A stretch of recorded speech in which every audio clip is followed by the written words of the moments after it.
Thank you, Christian. It was really fascinating. I remember the last lecture was at Copenhagen at the Eco Week 2011. And what really amazes me every time I see your lecture, and I've seen now the projects are developing, they're becoming more sophisticated, that you have more data available. But really, hi, Spiros. Hi. Spiros Pegas is with us. I will introduce him in just a second. But I think what's really brilliant is the vision of Ian Gell, that who was so far ahead of in his time, and he was studying people when others are counting cars at the junctions, and how this vision about 30 or 40 years ago now is becoming common sense and common practice for all modern cities, and that's so amazing. It took some time, but it's happening. Spiros joined us. Spiros, thank you for joining. Spiros Pegas is here. Spiros. Thank you. Yes. Thank you for inviting me. Spiros Pegas is a businessman and a founder of Wise Ram. He's the former deputy mayor of Thessaloniki for culture, tourism, governance, and international relations. Spiros was recently also voted member of the international jury for contemporary architecture Mies van der Rohe Awards. And Spiros recently announced his candidacy as mayor of Thessaloniki. And we wish you lots of luck. Wish me luck. Now, I would like to start a question for Christian, and because, I mean, the word people is coming back and again, and I think it's very important. And I think it's interesting to speak a little bit about people engagement in urban planning. And because people have a big impact in what their choices are and how they influence the process. So I would like to ask you how the GALE teams actually guides those processes, and how do you work with people, and how you engage them in different, because you work in different cultures, cities, countries. How does that work? Well, of course, every content needs its own approach, you can say. There's a lot of things that we share as people, and I think the minute we sit down together, actually a lot of other things go away, so the dialogue is an important part of it. We work in a number of different ways, from very direct engagement, where we sit together. We did a project that we actually done across the world, more or less, that talked about healthy food and sustainable food with teenagers. We found what we call the Bermuda Triangle of bad food, which is basically if you have on a university or a school, then you have a bus stop, and then you have a McDonald's. And that kind of Bermuda Triangle is very bad. And in that project, we did an engagement process where we talked with the teenagers of why were they at McDonald's. We found out because they allowed them to spend time. So what we did is we, together with the teenagers, designed a public space outside, but then we engaged with the local shop owners and had them provide healthy food at the same time. And then we gave awareness with the kids, because they became aware of how much CO2 was actually linked to their food choices. And they were giving an offering where they could hang out in a cool place that they co-created, and at the same time, learn something. And of course, that's very hands-on. As I said, we also do a lot of observation, simply observing how people are using the cities. We have today a number of online tools that we're using as well. So we just did a project, actually a master plan, so for a private developer, but in a collaboration with the city, where in Denmark we have digital email that every citizen in Denmark has. And in that municipality, everybody received an online digital questionnaire that was visual, where people could say what they would like and what they thought were missing. And we found out by the time we were done with the questionnaire, 1 out of 5 in the city, including children and elderly, had replied to the questionnaire, and we had a proper base to build on of what this developer could give back to the city. That's pretty good, 1 out of 5, actually. Yeah. I would like also, Spiros, here in Greece, we're very critical about a lot of things. But the truth is that in other cities, for example, from my experience in Jerusalem for the past 5 years in urban planning and people engagement, you see that people may know what they want in terms of sustainability, but they very often make different choices because of convenience and for other reasons.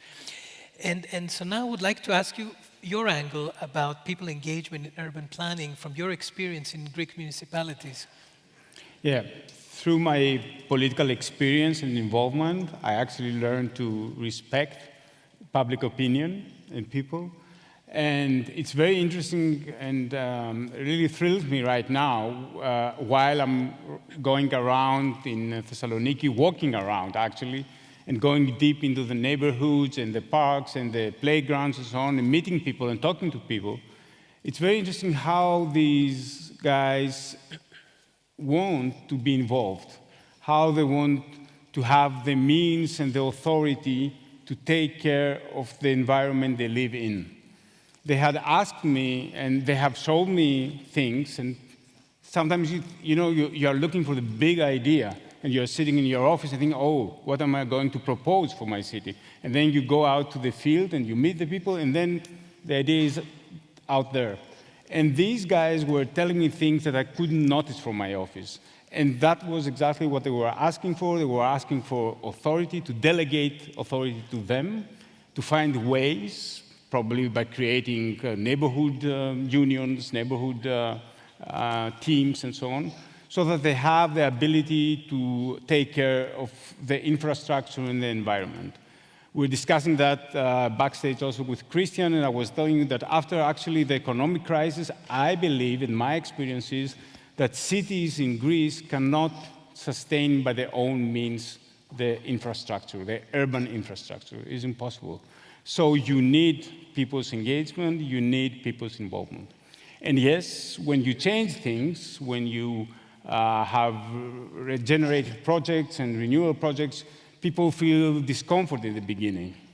I can recall a soft regeneration project that we did in the center of the city. It was also in my neighborhood on my street. And I remember going down, and the works had just started, actually. And there were different people looking at me and staring at me and asking what is happening here.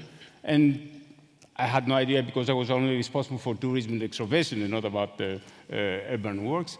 So people were either winking to me, saying, you did that, but mainly they were feeling discomfort because they would not be able to park their own car in front of their house.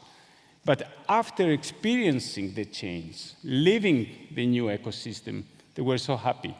After 6 months, 1 year, everybody is happy with these new changes and the new environment and the totally new ecosystem. It was very interesting showing us these pictures of the parking places with all these cars. We have so many in Thessaloniki, and people are asking, where will all these cars go? But you gave the answer. I mean, when you offer alternative means, then the cars go away. And the last signal, I think, is that it derives from the last national election, is that people nowadays want technocratic, immediate solutions to the everyday problems and everyday life. So you have to take that into consideration and act very fast, solve everyday and daily problems that they are confronted with. Actually, it's interesting because the next question will be about making changes. And what I've learned in Jerusalem is that people don't mind about making changes in public space.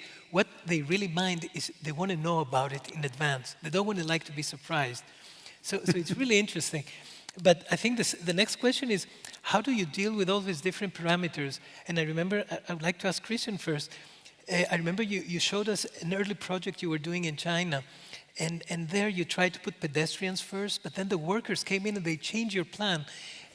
And so the question is basically, how do you manage this triangle? Again, you spoke about the Bermuda Triangle of cars becoming more and more, people becoming more and more, and then how do you deal with the authorities that they have to actually give answers to the constituents, but they also have to bring the city to more sustainable solution?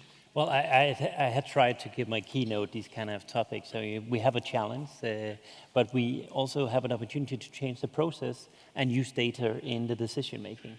And I think for me it is really interesting when we look at cities globally, it's roughly about a third of the area of every city that's streets. And that means that roughly the streets makes up about 2/3 of our public space. Now, public space is something we share. It's something we all finance to tax and so on. But how we use that space is done very differently around the world.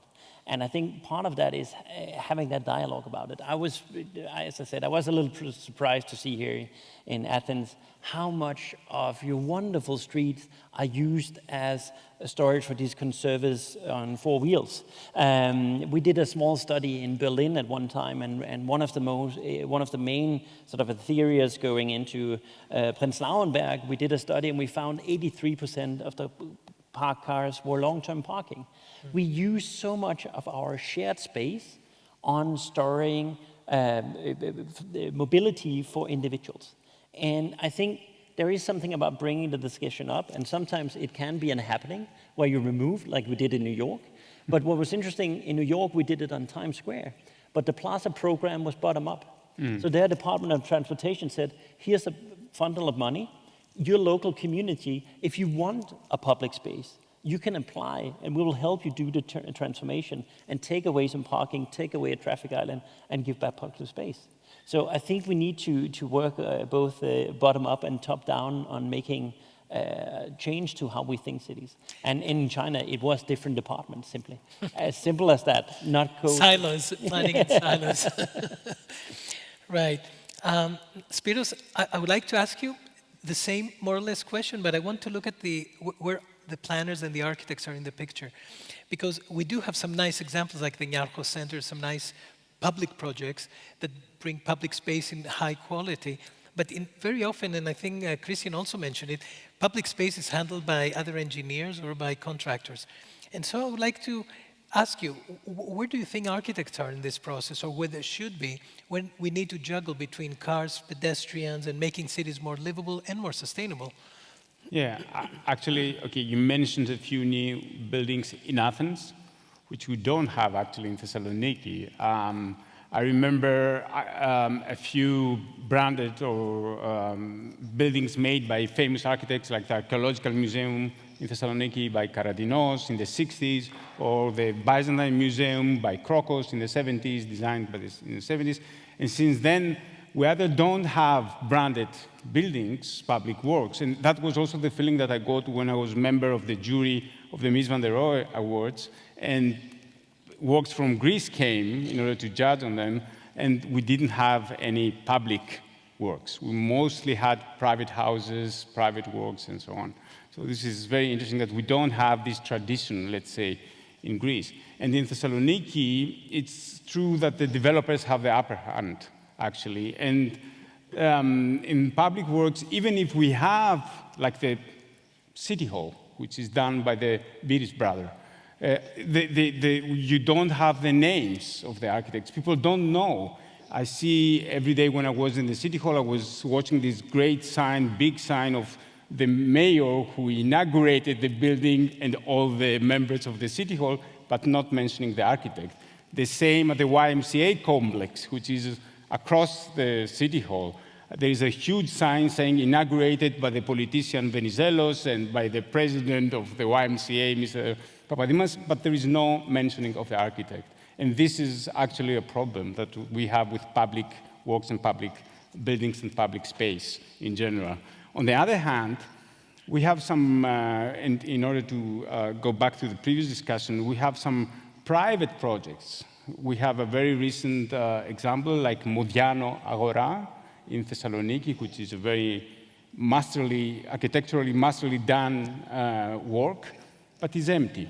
Why? Because the developer, the owner, did not care to consult with the neighborhood. They just didn't ask the locals, the people who used the market, how they wished that to develop and how they had dreamed of the next generation, let's say, of that market. And it's a beautiful work, a beautiful building, but unfortunately empty. Right. And then maybe that brings us to the question of green public space, because that also endangered in some way in the way cities densify and they build up. And I would like to ask you, Kristian, about, from your experience working around the world, what is happening now with green public spaces and when they have to deal with increase of population and cars and also they have to deal with climate change as well? Well, I started by saying now the first 20 years of my career, I've been saying we should make cities for people, and now I think we might have to make cities for life, because it's also about biodiversity. We think it into all our projects, and I think there is actually opportunity, because unfortunately we are in a situation where we have to climate adapt our cities. And that means we need to deal with cloudbursts, we need to deal with floodings and so on. And that's an investment we have to do. The good news is it's also an investment that can actually improve life quality. So we can look at redesigning our streets, our public spaces, so they can take the cloudburst, that they can help us with flooding, and at the same time invite green mobility, invite walking and biking in cities, and maybe reducing car traffic. So I think there is an opportunity to do so. My last image from Copenhagen was also not extending the pedestrian street as a hard surface commercial street, but actually extending it as a park with green qualities. And it's something we have to do regulative, but it's also something we all have to think in. In Copenhagen, there's a new rule, has been in place for, I think, 5-8 years now already, that all new public spaces need to be 60% permeable. So a lot of opportunity to actually think green into the city, and it's good for health, it's good for a number of things. Right. And Spiros, I will ask you the same question from your experience in Greece. How do we deal with green public spaces? We have a problem in Greece with greenery. We don't have green cities. I want to just remind you that Thessaloniki, for each citizen, we have 2.8 square meter greenery. Although the United Nations Health Organization suggests that you have to, in order to live in a viable environment, you have to have 8 to 10% square meter of greenery. The only hope is the new generation, since there are environmental issues coming up to the teachings and the classes. And I've just met a few new organizations and new activists, let's say, who are fighting for greenery and for green cities. Right now, I think we have a generation who has a problematic relationship to the greenery. I have an idea why that is happening, and because I was thinking of the relationship greenery and urban environment and so on. And I think my generation, I remember all my friends every weekend going back to the village. The parents were coming from villages and they were living in Thessaloniki, but every weekend they were going back to this bucolic ideal, let's say. So they didn't care about greenery in the cities. Now, the new generations are urban generations. They don't have villages to go. So they live in this urban environment which has no green. And this is something that we have to change in the future. And we have really to revolutionize somehow the way things are done and how infrastructure is built in the cities. I urge Kristian to visit, if he has time, one public school in Greece. It's like a prison. I mean, and I believe that we have to change public schools. We have to rip off the asphalt and the cement and bring down the steel bars from the windows and really have pocket forests and small gardens in order that people get again acquainted to physical environment and to greenery and so on. Right. So if we want to think of the future and talk of the future, as long as we have it, as we said, we have to really revolutionize the way we are perceiving urban environment today in Greece and change things radically. Kristian, you wanted to say something? No, it was a lot of reflections. I think Copenhagen has, to a large extent, gone through that transformation. And it's really interesting. What we see is 20 years ago, people moved away from the city when they had children. Nowadays, they put. One of the biggest challenges in Copenhagen is they don't have enough school. Because when they looked at the demographic prognosis 20 years ago, they weren't expecting kids. And now everybody stays in the city because it's green. But also, as you said, the city of Copenhagen has actually redesigned a lot of the school courtyards and opened them up because they say it's a public investment. So during the daytime, it works for the school teams, but during the rest of the time, it works as public space for the city because it's a public investment. And I think there's a lot of we can do when we step out of our silos and thinking of the bigger picture. Yeah. Great, thank you. I see that nice here. Kristian, thank you. Spiros, thank you very much. Thank you. Σας ευχαριστούμε πολύ. Thank you. Thank you. så fattigt, thank you.